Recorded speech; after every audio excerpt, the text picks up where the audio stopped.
Hi, ಬದುಕಿಗೆ ಬೇಕು ಯೋಗ. ಅಭ್ಯಸಿಸುವುದೇ ಒಂದು ಸುಯೋಗ.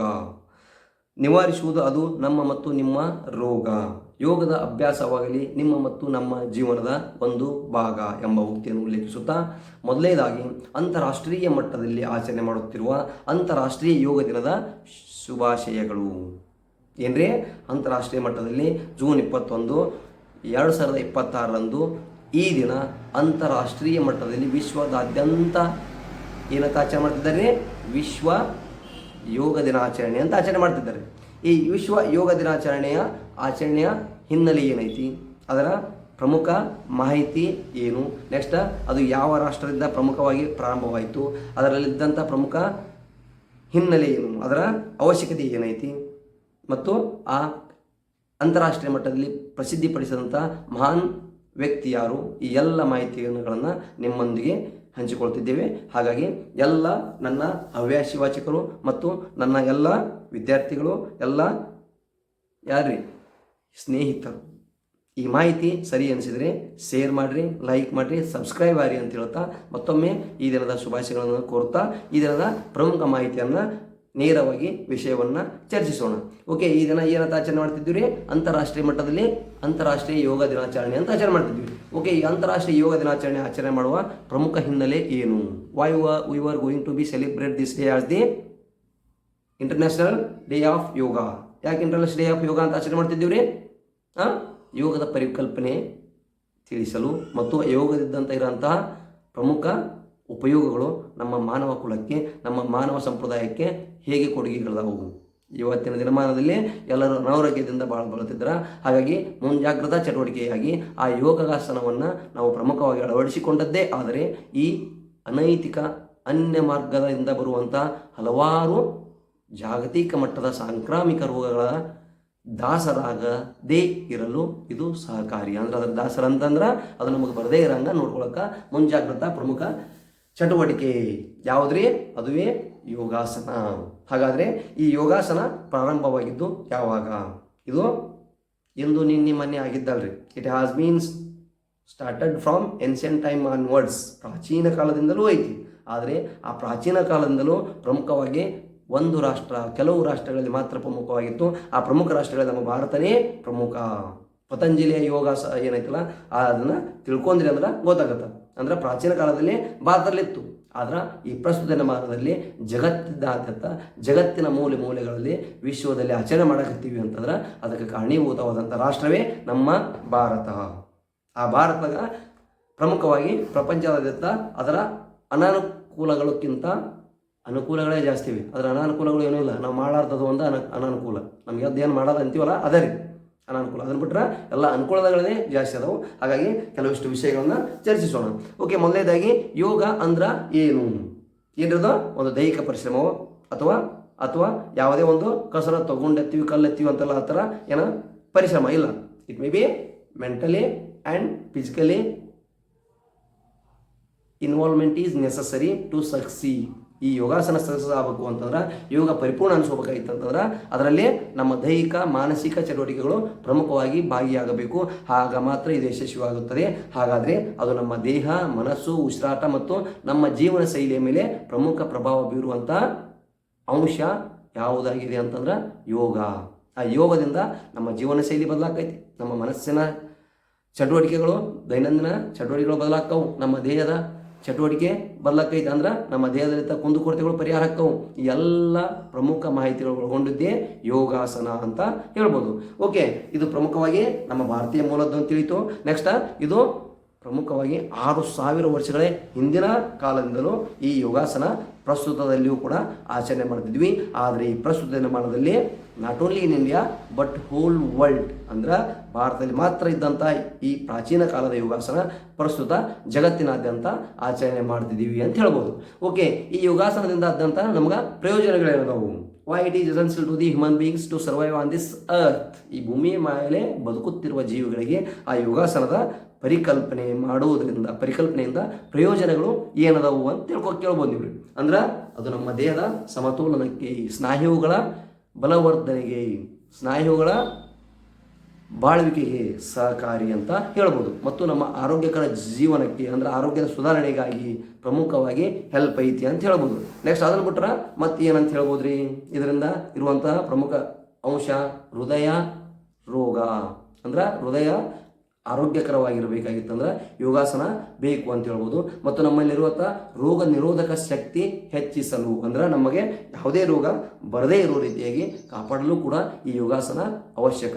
ಹಾಗಾಗಿ ಇಷ್ಟೆಲ್ಲ ಅಂಶಗಳು ಅಷ್ಟೇ ಅಲ್ಲದೆ ಇನ್ನೂ ಹಲವು ಅಂಶಗಳದಾವು. ಆ ಹಲವು ಅಂಶಗಳು ನಿಮಗೆ ಆಲ್ರೆಡಿ ಕೆಲವಷ್ಟು ಗೊತ್ತಿರ್ತಾವೆ, ಅದು ಹೇಳೋಣ. ಮತ್ತು ಅದರಲ್ಲಿ ಪ್ರಮುಖವಾಗಿ ಇದರಲ್ಲಿ ಇದ್ದಂಥ ಚಟುವಟಿಕೆ ಆಧುನಿಕ ರೂಪದಲ್ಲಿ ವಿಶ್ವಕ್ಕೆ ಪರಿಚಯ ಆದದ್ದು ಹೇಗೆ, ವಿಶ್ವದಾದ್ಯಂತ ಸಾರ್ವಕಾಲಿಕವಾಗಿ ಸ್ವೀಕಾರ ಮಾಡಿದ್ದು ಹೇಗೆ, universally they are celebrated as a their own interest. It means as their own interest ಅಂದ್ರೆ ತಮ್ಮ ಸ್ವಹಿತಾಸಕ್ತಿಯ ಮುಖಾಂತರ ಎಲ್ಲ ರಾಷ್ಟ್ರಗಳು ವಿಶ್ವದಾದ್ಯಂತ ಆಚರಣೆ ಮಾಡಕತ್ತೀವಿ ಅಂತಂದ್ರೆ it is essential to the human beings. ಇದು ಅಷ್ಟೊಂದು ಮಾನವರಿಗೆ ಅವಶ್ಯಕ ಉಪಯುಕ್ತ ಅಂತ ತಿಳಿತು. ಓಕೆ, ಅದೇನೇ ಇರಲಿ, ಈ ವಿಶ್ವಕ್ಕೆ ಮಾದರಿಯಾದಂಥ ಯೋಗಾಸನದ ಮೂಲ ರಾಷ್ಟ್ರ ಯಾವುದು? ಯಾವುದ್ರಿ? ಭಾರತ. ಓಕೆ, ಭಾರತ ಅಂತ ತಿಳಿತು. ಹಾಗಾದರೆ ಈ ವಿಶ್ವದಲ್ಲಿ ಆಚರಣೆಯಲ್ಲಿ ಪ್ರಸ್ತುತ ಇದ್ದದ್ದು ಪ್ರಾಚೀನ ಕಾಲದಲ್ಲಿ ಭಾರತದಲ್ಲಿತ್ತು. ಹಾಗಾದರೆ ಈ ಆಧುನಿಕ ಜಗತ್ತಿಗೆ ಪರಿಚಯ ಪ್ರಸ್ತುತ ಪಡಿಸಿದಂಥವರು ಯಾರು? ಇದು ಪ್ರಸ್ತುತ ಜಗತ್ತಿಗೆ ಹೇಗೆ ಪರಿಚಿತವಾಯಿತು? That is also one more important factor. ಏನ್ರಿ? ಅದು ಕೂಡ ಒಂದು ಪ್ರಮುಖ ಅಂಶ. ಈ 21ನೇ ಶತಮಾನದ ಆದಿ ಭಾಗದಲ್ಲಿ ಜಗತ್ತಿಗೆ ಪರಿಚಯವಾದದ್ದು ಈ ಯೋಗಾಸನ. ಜಗತ್ತಿನಾದ್ಯಂತ ಎಲ್ಲ ರಾಷ್ಟ್ರಗಳು ಸಾರ್ವಕಾಲಿಕವಾಗಿ ಸ್ವೀಕಾರ ಮಾಡಿದ್ದು ಯೋಗಾಸನ. ಹಾಗಾದ್ರೆ ಅದರ ಪ್ರಮುಖ ಮಾಹಿತಿ ನೋಡೋಣ. ಓಕೆ, ಇದು ಪ್ರಮುಖವಾಗಿ 2014ರಲ್ಲಿ ನಮ್ಮ ಭಾರತದ ಪ್ರಧಾನಮಂತ್ರಿಯಾದಂಥವರು ವಿಶ್ವಸಂಸ್ಥೆಯ ಪ್ರಮುಖ ಸಭೆಯಲ್ಲಿ ಇದರ ಅಂಶಗಳನ್ನು ಪ್ರಸ್ತುತಪಡಿಸ್ತಾರೆ. ಇದರ ಅಂಶಗಳನ್ನು ಪ್ರಸ್ತುತಪಡಿಸುವುದರ ಮುಖಾಂತರ ಅದರಿಂದ ಇರುವಂಥ ಉಪಯೋಗಗಳು ಏನದವು, ಅದು ನಮ್ಮ ಮಾನವ ಜೀವನಕ್ಕೆ ಹೇಗೆ ಮಹತ್ವ, ಈ ಎಲ್ಲ ಅಂಶಗಳನ್ನು ಪ್ರಸ್ತುತಪಡಿಸಿ ಅದರ ಬಗ್ಗೆ ತಿಳುವಳಿಕೆ ಮೂಡಿಸಿಂದ ನೆಕ್ಸ್ಟ್ ಇದು ಜಗತ್ತಿಗೆ ಮಾದರಿಯಾಯಿತು ಅಂತ ಹೇಳ್ಬೋದು. ಓಕೆ, ಅದು ಜಗತ್ತಿಗೆ ಅವರು ವಿಶ್ವಸಂಸ್ಥೆಯಲ್ಲಿ ಪ್ರಸ್ತುತಪಡಿಸಿದರು. ಓಕೆ, ಈ ವಿಶ್ವಸಂಸ್ಥೆ ಪ್ರಸ್ತುತಪಡಿಸಿದ ನೆಕ್ಸ್ಟ್ ಅದನ್ನು ವಿಶ್ವಸಂಸ್ಥೆಯ ಸಾಮಾನ್ಯ ಸಭೆಯಲ್ಲಿ ಡಿಸ್ಕಸ್ ಮಾಡ್ತಾರೆ. Okay, is it essential to adapt the whole world? ಇದು ಜಗತ್ತಿಗೆ ಕರೆಕ್ಟ್ ಅನಿಸ್ತೈತಿ. ಹಾಗಾದ್ರೆ ಎಲ್ಲ ವಿಶ್ವವೇ ಇದನ್ನು ಅಪ್ಲೈ ಮಾಡ್ಕೋಬೇಕು, ಅಡಾಪ್ಟ್ ಮಾಡ್ಕೋಬೇಕಂತಂದ್ರೆ how is it right, is it essential? That's why they are discuss in that sense. ಹಾಗಾದರೆ ಇದನ್ನು ವಿಶ್ವಸಂಸ್ಥೆಯ ಸಾಮಾನ್ಯ ಸಭೆಯಲ್ಲಿ ಚರ್ಚಿಸಲು ಪ್ರಮುಖವಾಗಿ ಭಾರತದ ಪ್ರತಿನಿಧಿಯಾಗಿ ಭಾಗವಹಿಸಿದಂಥ ವ್ಯಕ್ತಿ ಯಾರು ಅಂತ ಕೇಳಿದ್ರೆ ಯಾರೇ? ಅಶೋಕ್ ಕುಮಾರ್. ವಿಶ್ವಸಂಸ್ಥೆಯ ಸಾಮಾನ್ಯ ಸಭೆಯಲ್ಲಿ 2014 ಡಿಸೆಂಬರ್ನಲ್ಲಿ ಸಾಮಾನ್ಯ ಸಭೆಯಲ್ಲಿ ಇದರ ಪ್ರಮುಖ ಅಂಶಗಳನ್ನು ಪ್ರಸ್ತುತಪಡಿಸ್ತಾರೆ. ಎಲ್ಲರಿ? ಸಾಮಾನ್ಯ ಸಭೆಯಲ್ಲಿ ಯಾರು ಪಡಿಸ್ತಾರೆ ಅಂದ್ರೆ ಮೊದಲ ಬಾರಿಗೆ ಅಶೋಕ್ ಕುಮಾರ್ ಅವರು ಪ್ರಸ್ತುತಪಡಿಸ್ತಾರ. ಈ ಅಶೋಕ್ ಕುಮಾರ್ ಅವರು ಈ ಸಾಮಾನ್ಯ ಸಭೆಯಲ್ಲಿ ಹೇಳಿದಾಗ ಇದರ ಎಲ್ಲ ಅಂಶಗಳು ಏನ್ರಿ? ಸಾರ್ವಕಾಲಿಕವಾಗಿ, ಸಂವಿಧಾನಿಕವಾಗಿ, ಅಂದರೆ universally, it means ethically right manner ಅಂತ ಹೇಳ್ಬೋದು. ಅದನ್ನು ಎಲ್ಲರಿಗೂ ಸ್ವೀಕಾರ ಮಾಡ್ತಾರೆ. ಹಾಗಾದರೆ ಇದರ ಪ್ರಮುಖ ಇನ್ನಿತರೆ ಅಂಶಗಳು ಏನದಾವು? ಇನ್ನಿತರೆ ಅಂಶಗಳು ಅಂತಂದ್ರೆ ಏನ್ರಿ ಇನ್ನಿತರೆ ಪ್ರಮುಖ ಅಂಶಗಳು ಅಂತಂದ್ರೆ ಇದರಲ್ಲಿದ್ದಂಥ ಪ್ರಮುಖ ಇನ್ನಿತರೆ ಅಂಶಗಳು ಏನು? 2014ರಲ್ಲಿ ವಿಶ್ವಸಂಸ್ಥೆಯಲ್ಲಿ ಡಿಸೆಂಬರಲ್ಲಿ ಪ್ರಸ್ತುತಪಡಿಸಿದರು. ಹಾಗಾಗಿ ಒಟ್ಟು ರಾಷ್ಟ್ರಗಳ ಪೈಕಿ ವಿಶ್ವಸಂಸ್ಥೆಯಲ್ಲಿ 177 ರಾಷ್ಟ್ರಗಳು ಇದಕ್ಕೆ ಒಪ್ಪಿಗೆ ಸೂಚಿಸಿದವು. 170 ರಾಷ್ಟ್ರಗಳು ಏನು ಮಾಡಿದ್ರು? ಒಪ್ಪಿಗೆ ಸೂಚಿಸಿದರು. ಓಕೆ, 170 ರಾಷ್ಟ್ರಗಳು ಒಪ್ಪಿಗೆ ಸೂಚಿಸುವುದರೊಂದಿಗೆ ನೆಕ್ಸ್ಟ್ ಎಲ್ಲ ರಾಷ್ಟ್ರಗಳು ಸಾರ್ವಕಾಲಿಕವಾಗಿ ಸ್ವೀಕರಿಸಲು ಮಹತ್ವದ ಅಂಶಗಳನ್ನು ಕೂಡ ತಿಳಿಪಡಿಸಿದವು ಅಂತ ಹೇಳ್ಬೋದು. ಎಲ್ಲ ರಾಷ್ಟ್ರಗಳು ಒಪ್ಕೊಂಡು ಸಾರ್ವಕಾಲಿಕವಾಗಿ ಸ್ವೀಕಾರ ಮಾಡೋಕ್ಕೆ.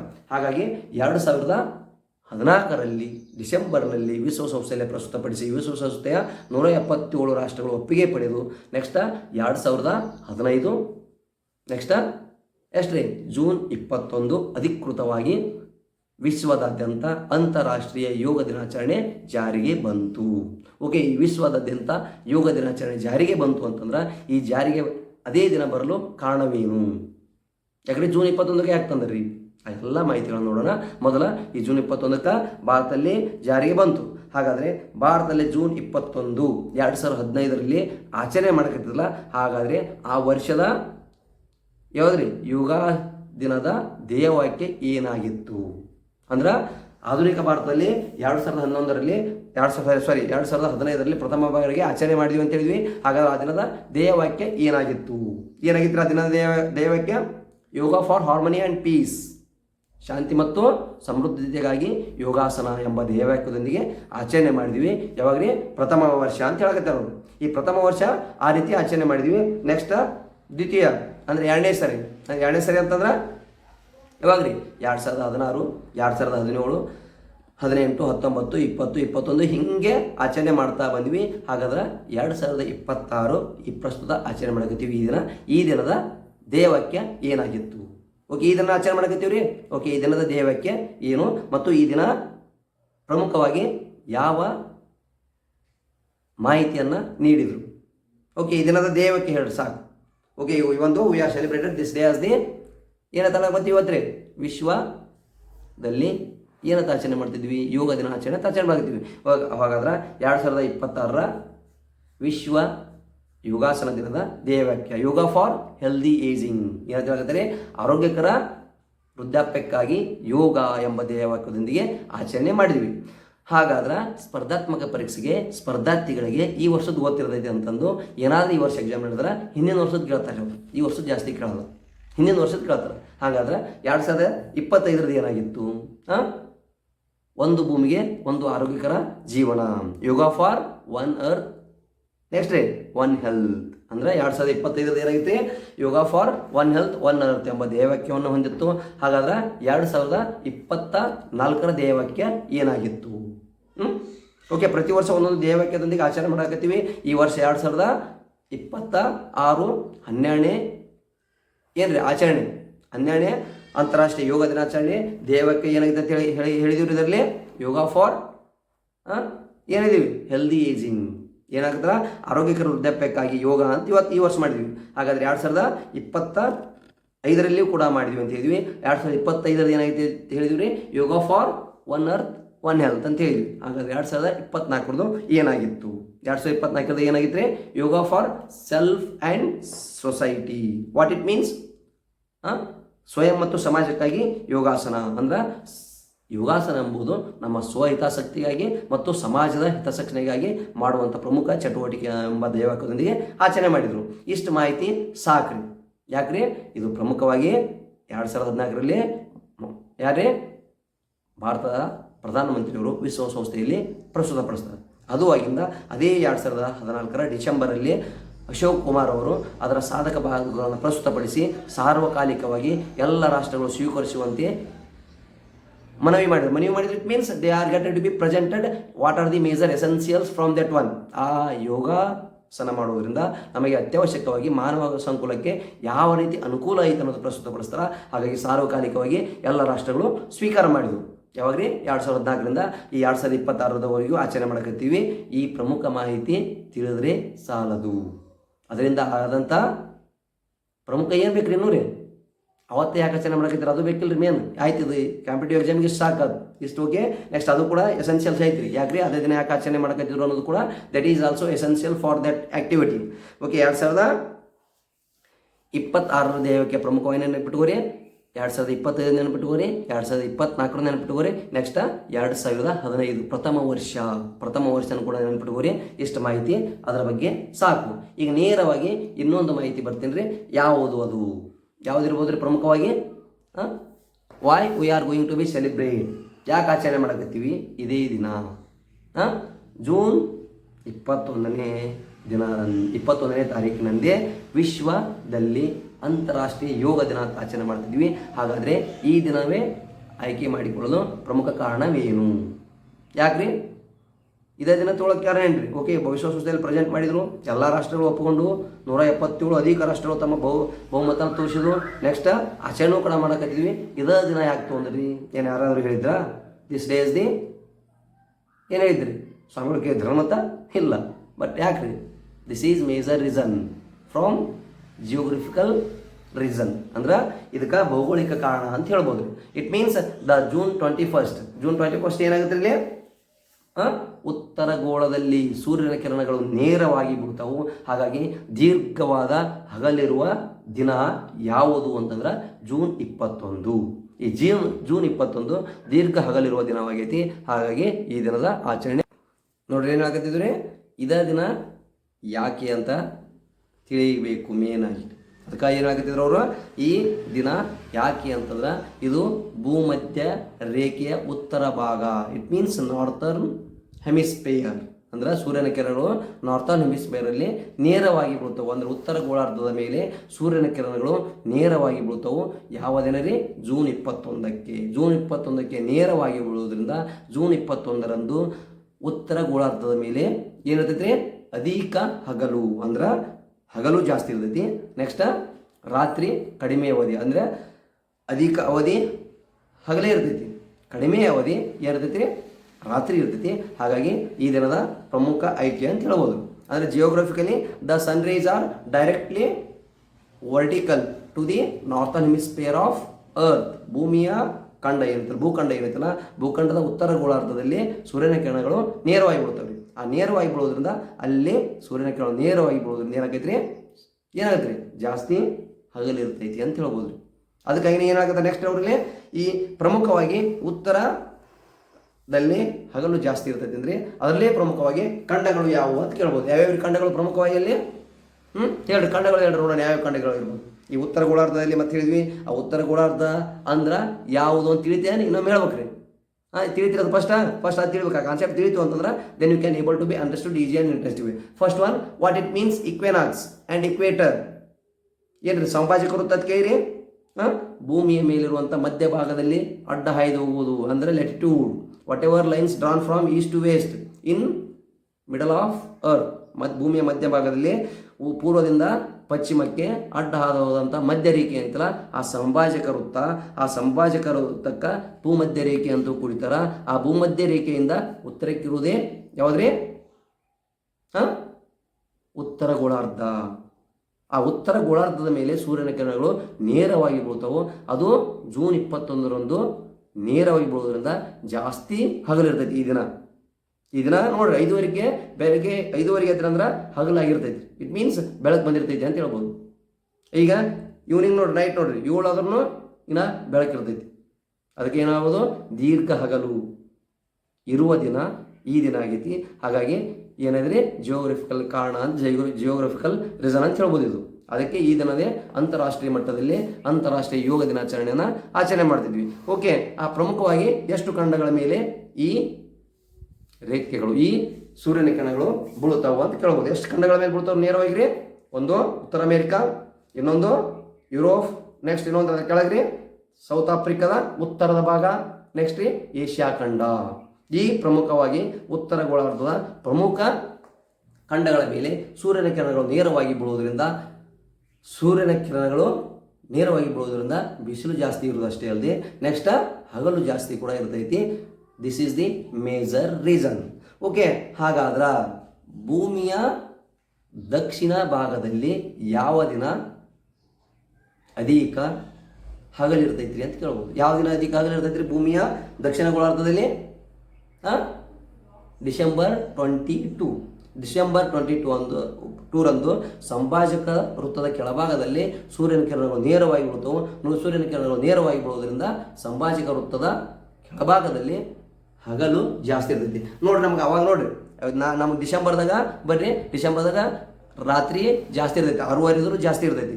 ನೆಕ್ಸ್ಟ್ 5:30, 6ಕ್ಕೆ ಏನ್ರಿ ಕತ್ಲಾತ ಬರ್ತಿರ್ತೈತಿ. This is the major reason. Okay, ಅದೇನೇ ಇರಲಿ, ಈ ಪ್ರಮುಖವಾದಂಥ ಮಾಹಿತಿ ತಿಳಿದುಕೊಳ್ಳೋದು ಅವಶ್ಯಕವಾಗಿತ್ತು. ನೆಕ್ಸ್ಟ್ ಇಕ್ವೆನಾಕ್ಸ್ ಅಂದ್ರೆ ಏನ್ರಿ? What it means equinox? ಈ ಭೂಮಿಯ ಭೌಗೋಳಿಕತೆಯ ಮೇಲೆ ಪ್ರಮುಖವಾಗಿ ಪ್ರಭಾವ ಬೀರುವಂಥ ದಿನಗಳು ಅಂತದವು. ಒಂದು ಯಾವಾದ್ರಿ? ಮಾರ್ಚ್ 21, ನೆಕ್ಸ್ಟ್ ರೀ ಜೂನ್ 21, ನೆಕ್ಸ್ಟ್ ರೀ ಸೆಪ್ಟೆಂಬರ್ 23, ನೆಕ್ಸ್ಟ್ ರೀ ಡಿಸೆಂಬರ್ 22. ಈ 4 ದಿನಗಳ ಪ್ರಮುಖ ಕಾರಣ. ಒಂದು ಯಾವಾದ್ರಿ?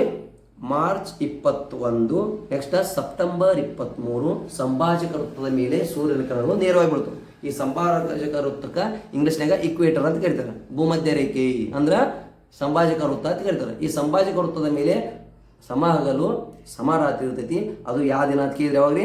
ಒಂದು 21 ಮಾರ್ಚ್ 21, ಇನ್ನೊಂದು ಮಾರ್ಚ್ 23. ಅಂದ್ರೆ ಉತ್ತರ ಗೋಳಾರ್ಧದಲ್ಲಿ ಹಗಲು ಜಾಸ್ತಿ ಇರುವುದಂತಂದ್ರೆ ಜೂನ್ 21. ನೆಕ್ಸ್ಟ್ ದಕ್ಷಿಣ ಗೋಳಾರ್ಧದಲ್ಲಿ ಹಗಲು ಜಾಸ್ತಿ ಇರುವುದಂತಂದ್ರೆ ಡಿಸೆಂಬರ್ 22. ಈ 4 ಅಂಶಗಳು ಸಾಕು. ಸಮ ಹಗಲು ಸಮರಾತ್ರಿ ಇರುವುದಕ್ಕೆ ಏನಂತ ಕರಿತಾರೆ? ಇಕ್ವೆನಾಕ್ಸ್. ಸಮಹಗಲು ಸಮರಾತ್ರಿ ಇದ್ದು ಅಂತಂದ್ರೆ ಅದಕ್ಕೆ ಇಕ್ವೆನಾಕ್ಸ್ ಅಂತಾರೆ. ಈ ಪ್ರಮುಖ ಭೌಗೋಳಿಕ ಕಾರಣದಿಂದ ಉತ್ತರ ಗೋಳಾರ್ಧದಲ್ಲಿ ಹಗಲು ರಾತ್ರಿ ಇರುವುದರಿಂದ ನಾವು ಏನು ಆಚರಣೆ ಮಾಡ್ತೀವಿ ಅಂತ ತಿಳಿದ್ರಿ? ಅಂತಾರಾಷ್ಟ್ರೀಯ ಯೋಗ ದಿನಾಚರಣೆ ಆಚರಣೆ ಮಾಡಲು 21 ತಾರೀಕು ಜೂನ್ 21 ಆಯ್ಕೆ ಮಾಡಿಕೊಂಡಿದ್ದು ಅಂತ ತಿಳಿತು. ಓಕೆ, ಇದೇನೇ ಇರಲಿ, ಅದೇನೇ ಪ್ರಮುಖ ಮಾಹಿತಿ ಇದ್ರೂ ಕೂಡ ಆ ಪ್ರಮುಖವಾಗಿ ಈ ಭಾರತದಲ್ಲಿರುವಂಥ ಯೋಗಾಸನದ ಕೊಡುಗೆ ಅಂತಾರಾಷ್ಟ್ರೀಯ ಮಟ್ಟದಲ್ಲಿ ಯೋಗಾಸನದ ಆಚರಣೆಗೆ ಪ್ರಮುಖ ಕಾರಣೀಭೂತ ಮತ್ತು ಯೋಗಾಸನದ ಪ್ರಮುಖ ಎದಕ್ಕೆ ಮಾತ್ರ ಜನಸಾಮಾನ್ಯರಿಗೆ ತಿಳಿಸಿದ್ದು ಕೂಡ ಭಾರತವೇ ಅನ್ನೋದು ಹೆಮ್ಮೆಯ ಸಂಗತಿ ಅಂತ ಹೇಳ್ಬೋದು. ಓಕೆ, ಈ ಯೋಗದ ಪರಿಕಲ್ಪನೆಯನ್ನು ಸ್ವಲ್ಪ ಅಲ್ಪ ಪ್ರಮಾಣದಲ್ಲಿ ತಿಳಿದ ಮಟ್ಟಿಗೆ ತಿಳಿಸಲು ಬಯಸಿದ್ದೇನೆ. ಹಾಗಾಗಿ ಈ ಮಾಹಿತಿ ನಿಮ್ಗೆ ತಿಳಿತು ಅಂತ ಅನ್ಕೊಂಡಿದ್ದೀನಿ. It means this is the major scientific reason. ಇದೇನೋ ನಿನ್ನೆ ಮೊನ್ನೆ ದಿನ ಆಚರಣೆ ಮಾಡಿದ್ದಲ್ರಿ, ಇದು ಹಿಂದಿನ ಕಾಲದಂದು ಐತಿ, ಸಾವಿರಾರು ವರ್ಷಗಳಂದು ಐತಿ. ಆದ್ರೆ ಇದರ ಮಾಹಿತಿ ನಿಮ್ಗೆ ತಿಳಿದಿರೋದಿಲ್ಲ. It means we don't have proper reason. It means geographical reason, it means scientifical reason. ಇದು ನಮ್ಗೆ ಗೊತ್ತಿದ್ದಿದ್ದಿಲ್ಲ. ಹಾಗಾಗಿ ನಮ್ಮ ದೇಶದ ಋಷಿ ಮುನಿಗಳು ಸಾವಿರಾರು ವರ್ಷಗಳ ಹಿಂದ ಇದನ್ನು ಪರಿಚಯಿಸಿದ್ರು, ನಮ್ಮ ಮಹಾಗ್ರಂಥಗಳಲ್ಲಿ ಉಲ್ಲೇಖಿಸಿದ್ರು. ಅದರ ಪರಿಕಲ್ಪನೆ ನಮಗೆ ತಿಳಿದಿಲ್ಲ. ಹಾಗಾಗಿ ಯೋಗಾಸನದ ಪಿತಾಮಹ ಅಂತ ಕರಿತಾರೆ. Who is father of yogasana? Father ಯಾರು ಕರಿತಾರೆ? ಯೋಗಾಸನದ ಪಿತಾಮಹ ಅಂತಂದು ಪತಂಜಲಿಯವರಿಗೆ ಯೋಗಾಸನದ ಪಿತಾಮಹ ಅಂತ ಕರೀತಾರೆ. ಹಾಗಾದರೆ ಅವರು ಯೋಗ ಅಂದ್ರೆ ಏನು, ವಾಟ್ ಇಟ್ ಮೀನ್ಸ್ ಯೋಗ? ಯೋಗ ಅಂದ್ರೆ ಏನಂತ ಹೇಳಿದ್ರು ಅವ್ರಿಗೆ? ಮನಸ್ಸಿನ ಚಂಚಲತೆಯನ್ನು ಹೋಗಲಾಡಿಸಲು ಸಹಕರಿಸುವಂಥ, ಮಾನವನ ದೇಹಕ್ಕೆ ಮತ್ತು ಮನಸ್ಸಿಗೆ ಸಹಕರಿಸುವಂಥ ಪ್ರಮುಖ ಚಟುವಟಿಕೆಯೇ ಯೋಗಾಸನ ಅಂತ ತಿಳಿಸಿದ್ರು ಅವರು. ಯಾರು ಹೇಳಿದ್ರೆ ಪರಿಕಲ್ಪನೆನ? ಯೋಗಾಸನದ ಪಿತಾಮಹ ಯಾರು? ಪತಂಜಲಿ ಅವರು ಹೇಳಿದರು. ಓಕೆ, ಜಗತ್ತಿನ ಎಲ್ಲ ಮಾನವ ಕುಲಕ್ಕೆ ಮಾದರಿಯಾದಂತಹ ಈ ಯೋಗಾಸನದ ಪ್ರಮುಖ ಚಟುವಟಿಕೆ ಈ ಆರೋಗ್ಯದ ಜೀವನಕ್ಕೆ ಸಹಕಾರಿಯಾಯಿತು ಅಂತ ಹೇಳ್ಬೋದು. ಈ ಆರೋಗ್ಯದ ಜೀವನಕ್ಕೆ ಸಹಕಾರಿಯಾಗುವುದರಲ್ಲಿ ಅಷ್ಟೇ ಅಲ್ಲದೆ ನಮ್ಮ ಮುಂಜಾಗ್ರತಾ ಚಟುವಟಿಕೆಗೂ ಕೂಡ ಸಹಕಾರಿ ಮತ್ತು ಸಮನ್ವಯ ರೀತಿಯಲ್ಲಿ ನಾವು ಅದನ್ನು ಅಳವಡಿಸಿಕೊಂಡು ಹೋಗಬೇಕು ಅಂತ ಹೇಳ್ಬೋದು. ಓಕೆ, ಅದೇನೇ ಇರಲಿ, ಕೊನೆಯದಾಗಿ ನಮ್ಮ ಭಾರತದ ಕೊಡುಗೆ ಅಗಾಧ, ಅಸ್ಮರಣೀಯ ಅಂತ ಹೇಳ್ಬೋದು. ಯಾಕೆ ಅಸ್ಮರಣೀಯ ಅಂತ ಹೇಳ್ಬೋದ್ರಿ? ಜಗತ್ತಿಗೆ ನೀಡಿದ ಈ ಯೋಗಾಸನದ ಪರಿಕಲ್ಪನೆ ಭಾರತದ್ದು. ಹಾಗಾಗಿ ಈ ಕೊಡುಗೆಯನ್ನು ಇಂದು ಜಗತ್ತು ಮುಂದೆ ಎದಕ್ರಿ ಭಾರತ ಮಾತೆಯ ಪರಿಕಲ್ಪನೆಯಿಂದ ಜಗತ್ತಿಗೆ ಪಸರಿಸಿತು.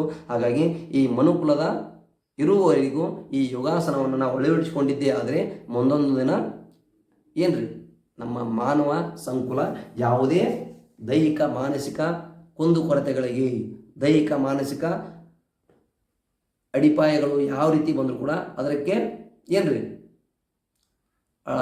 ಏನಂತಾರೆ ಅದು ಕನ್ನಡದಾಗ ಕರೆಕ್ಟಾಗಿ ಅಂದ್ರೆ ಅದರಿಂದ ನಾವು ಅಡಿಕ್ಟ್ ಆಗಲ್ಲ, ಅದರಿಂದ ದೂರ ಇರ್ತೀವಿ ಅಂತ ಹೇಳ್ಬೋದು.